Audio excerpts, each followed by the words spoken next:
तो friends, brides के लिए बहुत ही बढ़िया लिपस्टिक है, प्रॉश ब्यूटी की है। इसका जो शेड है वो लुकर है। अभी मैं यहाँ पर इसको हाथ में अभी आपको दोबारा भी लगा के दिखाती हूँ, ठीक है। क्योंकि ब्राइड्स ज्यादातर रेड लहंगा पहनती है ना, रेड के ऊपर रेड थोड़ा सा अजीब सा लगता है, तो उसको रेड को हल्का सा अगर हम न्यूड शेड में करते हैं या पिंक शेड में करते हैं तो अच्छा लुक आता है। ये बहुत ही प्यारा आता है। इसको दोबारा दिखा देती हूँ। बहुत ही प्यारा शेड आता है ये ब्राइड्स के ऊपर ना, ठीक है। वैसे तो मैं लिपस्टिक लगाई हुई है, पर अपने ऊपर भी अभी लगा के दिखा देती हूँ। मेकअप करने के बाद बहुत प्यारा लुक आता है। और सबसे अच्छी बात, बहुत ही बढ़िया स्टे है इसका। कुछ भी खाने पीने से लिपस्टिक कहीं नहीं जाती है। पहली बार मुझे क्योंकि कोई इतनी बढ़िया लिपस्टिक मुझे दिखी, और इसका शेड भी बहुत ही प्यारा है। तो फटाफट दिखा देती हूँ अगर रील खत्म नहीं हुई तो।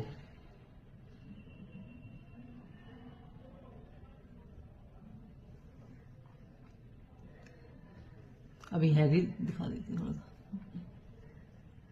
Thank you, follow for more.